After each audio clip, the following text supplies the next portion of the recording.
Welcome to North Kansas. We're so happy that you're here. Wait, that doesn't sound right. Where are we? Is it Kansas? Well, is it?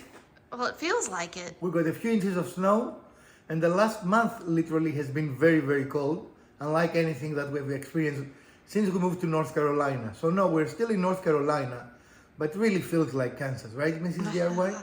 Yeah, sure does. So we are again in the garage. The nice big body heater is going. The supervisor is supervising. Yep, snoopervisor. And we're going to talk about something today. Our video will be a little different than normal. We're going to focus on a concept that has started bothering me on the internet, specifically on YouTube, and that is devaluing the things that people make just based on the material they're made of, right? This watch is made of wood. And how about this handcrafted watch made from wood other than the mechanism? Does that only worth the wood that it is made of? In other words, if I was to sell that, should I sell it for like $15? What is the value of something we build? Is the value of something we build the material? Is the value we build the function? Is the value we build the time we put into it? This is the question that we're posing to you today. And let's be very serious, because there is a narrative pushed around the internet and YouTube that I think is really dangerous, unfair to makers, and ultimately self-defeating. This is made of wood. Yeah. And we built that a few weeks ago, and we're going to finish it today. And while we're going to show you our technique and our tips and tricks for finishing, the video has to do with something else. Mrs. DIY, what is the value of this thing? The value is in the style, the sturdiness, the construction, and the beauty of it. Because we got a comment that really bothered me, and that was that our video when we built this was clickbait. Because it said, save your money, don't spend $1,600 to buy this, right? And the comment was, I wouldn't pay more than $100 for this. And I think what that commenter misses is that that is material. It takes time to build that, right? Your time worth something. Definitely. Even if you're a DIYer, even if you don't do this for your living, your time has value. It's not worthless. So when someone say, I wouldn't pay that money for this, they devalue your time. This is solid wood. Granted, it is made from dimensional lumber, right? But it's still solid wood. It will not go bad, it will not bow, it will not do anything for years to come if built correctly. And I guess that's something we need to talk about, right? If built correctly. Which is one of the reasons that we forgo a little bit of aesthetics and we use screws to attach this, right? We could have used, for example, dowels, Yep. but they will allow some movement that the screws will not allow. And here with the screws, of course, we can retighten if it comes loose, Yeah. where the dowels will not allow you this. So Mrs. DIY, it's a question, how much this watch should worth? How much the furniture we have inside that we built several months ago should worth? Because it's also built with 2x4s, right? So how much does this piece of furniture worth? It is solid wood. It has a very interesting modern appearance. It serves a fantastic purpose, exactly the purpose that we wanted when we built it. And how about this? It does not have a tremendous amount of wood.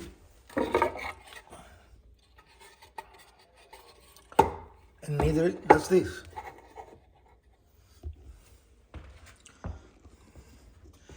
This has nice sharp edges, as you can see here. A very, very nice finish. And it is solid wood. We have used it in our house for some time now. It fits exactly the purpose we built it for, and we are very, very pleased with it. But the real question is, if we were to buy... Is it just the material? Of course not, that's ridiculous, right? And when you go and buy something for cheap in IKEA or Walmart, it is not solid wood. No matter what wood this is solid wood. Would you agree? Yep. I'd much rather have solid wood than particle board any day. Absolutely. And really, Furniture these days is made of very, very cheap materials, very cheap. Even high-end things. We experienced that with the cabinets when we bought this house, right? This is not an entry-level house by any means, and I'm not boasting, but the cabinets are not solid wood. And when we're looking for houses, and we look even at more expensive houses than this, we didn't see cabinets made from wood, did we? It was all No. particle board. Right. It was all OSB. It was all, not even plywood. In the old days, people will, thumb their noses on plywood because it was cheap. Now plywood is a high-end material, right? Mm-hmm. So this episode will be about how much something that you make should worth, even beyond money, right? I mean, this we can enjoy for years to come, and you and I build it. So even beyond money, it has some other value. Mm-hmm. And it has the value of the time we spend together. It has the value of us doing things. So stick around. This is going to be a funny episode, and you are still my favorite viewer. So today we're going to finish this piece of furniture that, because we did not have the time after we built it, we did not finish it. And maybe that was part of the problem. When we did show it in the video, it was in this state, right? It was just assembled. And we did not imply that in this state you will get $1,600. Probably you would not. But when it is finished, you're going to see a huge difference. So let us show you the before and after. So this is how it is now, and this is just the lumber with us having done nothing to it but assemble it, right? Cut it, design it, assemble it. Yep. The next step will be what, Mrs. DIY? Sanding. Your favorite thing, sanding. So we're going to sand in and finish it. We're going to show you tips and tricks. And for something like this, it is preferable to use a power sander, right? Yep. Why would that be though? Why not hand sand it? Because it will take very, very long time, and you'll wear your shoulder out. Okay, so let's start the sanding extravaganza. And we're using a very simple handheld sander here.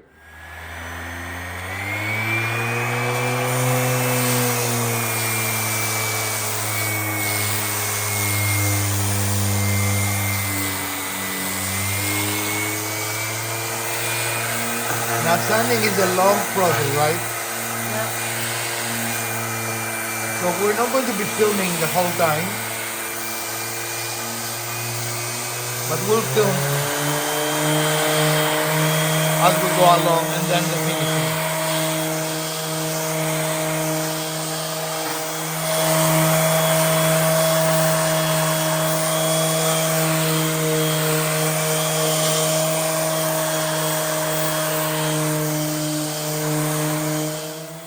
When you're sanding, it is important that you keep moving the sander, otherwise you're going to remove too much material from an area and it will be visible. We're trying to remove that writing there and make the wood smoother at the same time. So we're going back and forward and try to erase it in many passes, not just stay over it and erase it, because it will create a divot there and you're going to be able to feel it and see it. It will not be a very good finish. So keep your sander moving to get the best result possible, and you will be amazed how good it will be. Remember, there was a stamp here, similar to that stamp there, right? Yep. And one of the functions of sanding, and here is one that we have not even touched at all, right? Yep. One of the values of sanding is that it's going to remove those, so there is not any likelihood that they will show through your stain or your paint. Right. So tip number one, make sure you sand all the areas. So sanding is not just about making it smooth, it's also about taking imperfections out, and sometimes marks and things like that might happen as you were building it or in the process of the yard marking it. Take your time sanding. It will take some time, but the results will be worth it. As you're sanding, use your hand to feel the smoothness of the surface. You will be amazed how sensitive your hand is, and you're seeing here Mrs. DIY doing just that, and you will detect even the smallest imperfection. So use your hand for the great result. There was not much for me to do while Mrs. DIY was sanding, so I decided to show you a little bit of my organization in the garage. But in any case, sanding is not a two-people job, just one of you. Sanding takes a long time, and it doesn't thank you until you start applying finish, right? Right. An important step here is that you're going to take all the little sand particles that you left behind sanding off by wiping it. And as you can see, it is full of particles.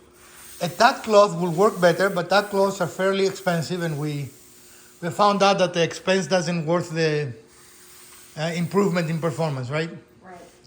But if you want it absolutely perfect, tack cloths are designed for this purpose, right? Right. They really attract the... But you can see this is doing a very good job, even though it is not a tack cloth. Yep. Just use a lot of them, and really, we should buy stock in the blue towel company, right? Yep. We use a lot of those things, guys. In fact, this is what you use when you stain too, right? Yep. So it's a multi-purpose, multi-function kind of thing. We use it as a tack cloth, we use it as a paint cloth, we use it as a cleaning cloth, as a wiping cloth, right? Yep. It's very good. Purpose. It's very good at absorbing spills. It's really a good thing. We buy tons of this thing. I noticed, I don't know if you noticed this, Mrs. DIY, that it became a little whiter. It took the yellowness away, right? The yellowness, yeah. Lumber, especially pine, has a very yellowish tint to it when it's sitting in the lumber bin at the store. But once you sand it, you get down to the really inside of the wood, and you can see how much it changes in color. So all these are necessary steps. Again, this is not a favorite step of mine. I rarely do it. And I wouldn't call it a favorite step for Mrs. DIY, but she definitely enjoys the outcome, right? Right. I mean, the process is not fun. It's worth it. And in the theme of our video, this is part of what we pay, right? Right. This takes time and effort, and the end result is improved. So it's not all about the cost of the wood. After you have sanded the piece to your satisfaction, and you have removed any residual dust from the sanding, it's now time for your finish. And you can paint it, you can apply poly directly on it if you like that look, which sometimes called the Swedish look, or you can stain it. This is a matter of personal preference. In our case, we're going to stain it similar to what we have in the rest of our house.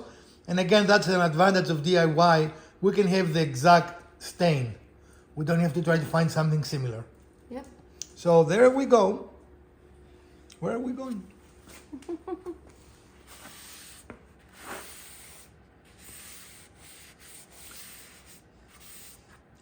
And we've been doing this for some time now, but it never ceases to amaze me how stain almost immediately changes the look of a piece. Right, Mrs. DIY? Right. Definitely. I love this warm glow that this stain gives. It makes the piece feel really, really nice. And for some people, I want to point out something for us. We like knots. We think they give character, right? Yeah. However, some people don't like knots. So if you do this for a living, you should ask. And then make sure that the piece you built for someone else reflects their aesthetic, not yours, right? Right, for sure. Because some people will be really objecting to the knots, and we really like them. So I don't think there is a right or wrong here. It's just a matter of preference. Preference? Preference. Now, how many coats of stain depends on how deep you want your piece to look and how much time you have. I guess most people don't care about the time aspect, but you can also spray on stain, but we do not have our compressor here, nor do we have our gun, our air gun to do that, right? It is much faster to stain that way, but we're doing the old-fashioned way, by hand. So, Mrs. DIY, why you're using this method versus the most typical brush method for the stain? Well, I like using a cloth because I feel like I can rub it into the wood so it gets a little better penetration. The other part that I like is that there's less waste of the actual stain. You use and can spread out, as even as you want to, all of the stain that you have on the cloth, and you can keep going until you need to refresh it with more stain. And definitely there is much less cleaning afterwards, right? Right. You just throw away the rag and you're done. Yep. But you can see here, it takes some time, right? This is not a very quick process. But as you can see here, the piece is already changing and it looks so much more defined. Again, if you're building that for someone, ask them what they want to see. You know, a gel stain will take all the grain away, right? It will make it look a uniform color, which is why we don't like gel stains. Well, that's not the only reason. It really just doesn't, penetrate the wood. It sits on top. Right. It is intended for wood that really looks bad and to cover imperfections, you know. And we like to see our imperfections. And you can see how staining by itself has totally transformed the piece. And you're going to be even more amazed how poling the piece will give it a nice glossy look and will change it even more. So yes, there is time invested in making this piece from a 2x material to a furniture you can display in your house or pay someone to make it, right? Would it be doable with another material? Yes. I mean, we could spend $1,000 and make it from mahogany, right? But if you do that, you're going to ask $10,000 for it, not $1,600. So it is silly to argue that the wood you use totally detracts, right, from the material you're building, because you still spend the same amount of time and energy. If we're using an exotic wood, it will take us the same amount of time to build it, right, Mrs. DIY? Probably, unless it was something extremely hard that would be difficult to cut. Well, even cutting, this is all 90 degrees, so it's Yeah. not hard, you know. So don't be fooled. People like you to go and spend and waste your money. Doing things by yourself definitely pays back. I mentioned earlier that there are ways to make the 2x material look less 2x. Is that a term? Well, a little less standard timber. Right. And here what it looks, this is an offcut from our bookcase here, right? Mm-hmm. And we happen to like this. Yeah. But it is definitely not for everyone. From the same piece, here is a squared one. And you can see it looks more expensive, but it's the same piece, right? It came out of Right. It's of the same definitely wood. more finished. It looks It's got more that finished, yes. angular, right? It's very straight lines. So I would say if we were building this to sell, we would probably do that, right? Yeah. But for our piece, we like that look, and it's our piece, and we're building it, so there. And you see, you're wasting a substantial amount of wood, of course, in order to move the roundovers, right? But that's okay if that's what you want to do. Definitely, it allows for a much tighter. I mean, I will show you. Oh yeah. It allows for a much Very, tighter very straight. angles, right? Where here, no matter what you do, you're going to have a little reveal, right? Yep. So if that is important to you, by all means, go ahead and take the roundover off. But that's again a matter of preference. At least an hour. So the stain has dried to the touch, and we are ready now to start applying poly, right, Mrs. DIY? Yep. And we'll apply at least 2, if not 3 coats of poly. We like this poly. What brand is it? This is, Minwax. yep. We are not Polyacrylic. sponsored. We're not sponsored. I like that it's water-based. It washes right off the brush. Okay. It's very clear when it dries, and it's given us a lot of good projects. Which is interesting because it's very milky now, right? Right.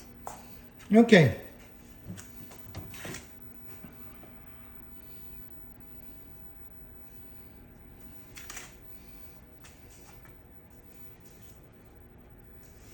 And it even goes on kind of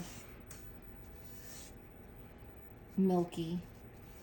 Does that help you see where you have put it already? It or- does. It looks almost blue against this dark wood. You want to just definitely make sure that you're using slow, even strokes so that you don't get a lot of bubbles in the finish. And it's almost impossible not to have a few tiny ones, but those will sand out when you do your very light, fine sandpaper sand in between coats. So what you're saying is you need to take your time in this process. Definitely. This is not something you rush to do in half an hour, especially with a piece this big. Excellent. So we're going to do that and we'll get back to you on the next step. So we're continuing. This is a slow process, right? Yep. But there is a sign that we start seeing already in the piece, and that makes it look richer, you would say? Yes, definitely. So, again, not much to show you, we just apply finishes, right? There is not really interesting cinematography here, but this is something you have to do if you want to get the best finish possible. Our Mr. Body Heater is helping us keep warm in this not horribly cold day, but still there is a chill, right? Yeah, very chilly. And the furniture is coming along. As you can see, there is a lot of character to it, right, Mrs. DIY? Yes, it's a lot of character. I like it a lot. And we might need to add one more, what you will call it, coat of Polly? poly. It has a nice shine to it, but we might want it a little more shine, right? Yep, More shine here. more So shiny. would you pay $1,600 for this? As you can see, the transformation is very stark, right? Yeah, it's kind of There's a big- remarkable There's how a big difference between how the furniture looked when we started and how it looks now. And as we're working on it, it became very obvious how sturdy it is, how well built it is, which is more important than the species of wood you build it from, right? right. We are very, very pleased with it, and this is the third or fourth that we've done in this finish. So we know how it would look with the final sign. And for some people, even this is enough. You just want it a little more, right? Right. Definitely it is enough to be protected. Yeah. As far as Oh I know. yeah. And on the one that we have outside, we did have a stain on it, and it really wiped out with just a wet cloth, right? It Yeah. left absolutely no damage. So this is a great way to finish the furniture. And in line with what we're talking about, folks, I'm not sure why people want to convince you to buy cheap furniture. Maybe because they break and every couple of years you have to replace them. I don't know. A thing like this will not break. You will use it for years and years, right? Yep. In fact, something like this will not even bow. This is a 1 3/4 thickness, right? Yep. There is nothing you can put in this thing that will make it bow. No, it's really, really strong and heavy. But we have had things in the past that were made from particle board that not only they bowed, but the connections break, even screws, right? Oh yes. Because it is really not solid wood. So with all due respect to all those people that say, well, go and buy IKEA, yes, you can buy something like that from IKEA cheaper. But if you move once, you need to buy a new one. They break. It is just amazing, right? Yeah. The one that we built for this house here, our entertainment center, arrived broken. We had to repair it in order to build it. Yep. So you cannot compare any solid wood, even dimensional lumber, to very cheap made furniture, right? And some of those furniture actually they're not even particle board, they're cardboard, corrugated cardboard. So Yeah. I take exception. You can make very, very nice furniture using dimensional lumber. And again, the only thing I would agree is for many people, the round over should be removed. If you Yeah. build it to sell, if that's your business, unless your customer wants it, yes. But we happen to like it and we build it for us. This happened to just work out really nicely. I like the aesthetic. You really, now that it's stained, you can barely tell. I mean, this, and maybe it was this particular sample of these, Board? 2x6s, but they didn't have a whole lot of rounding on the edges. Well, here is where you can see it. You can see the rounding there because Yeah, this you is can very see tight. it a little bit. Even though it's very tight, you can see the round over there. I mean, it's Yeah, not. you can see it a little bit, but It's it's not not horrible. extremely obvious. And to us, we like this more rustic look, more. I use them chunky. You can most certainly make it with a 1x. Mm-hmm. It will be less expensive and it will look a little more modern versus rustic, right? Right, more sleek, I guess. Correct, yeah. And we prefer this, again, we build it for us, we build it any way we want it, right? Right. I would say build it, that the biggest advantage of this, even if we messed up, there wouldn't be a lot of money lost, right? Right. I think what we spent $40 in lumber. Yeah, it was $40 for the lumber. So if you mess up, you buy more lumber and you keep going, right? I mean, it's not a big deal. If you buy expensive lumber, then the likelihood of you messing up costs more and more money, right? Right. So if you're starting to do furniture, I would say go with one by material. Take the round over so it will look more refined and go for it. People will not know. Do you really tell me that if we go and ask 100 people what species of wood that is, they know?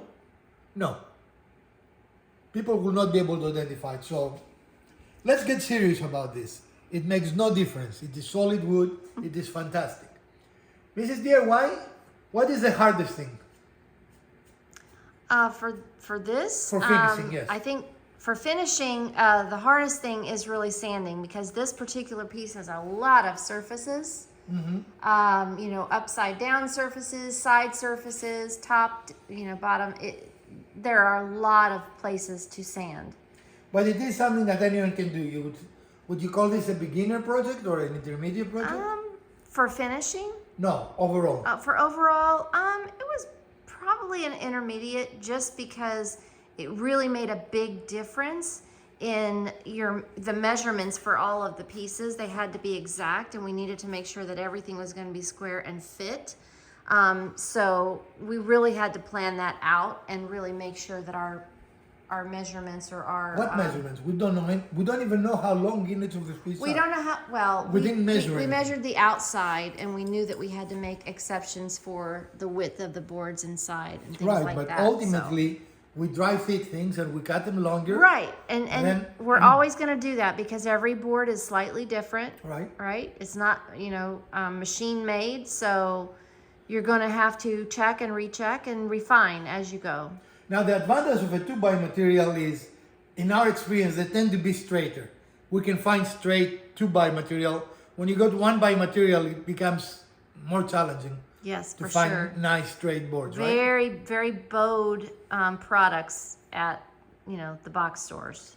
So for us, this is the final product. Again, we might do one more coat of the poly, and then it's going to go to use, right? It's going to go upstairs in our day room, and it's going to fill its purpose. Yep.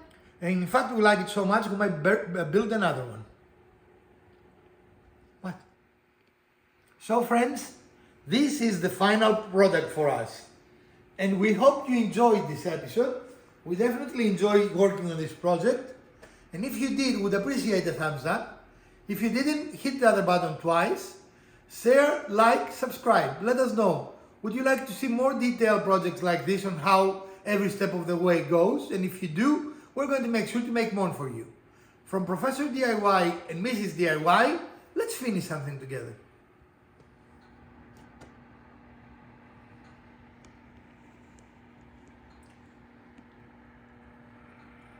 So we are leaving our oscillating fan overnight to make sure that it will have a nice finish, right? That it will keep it nice and warm.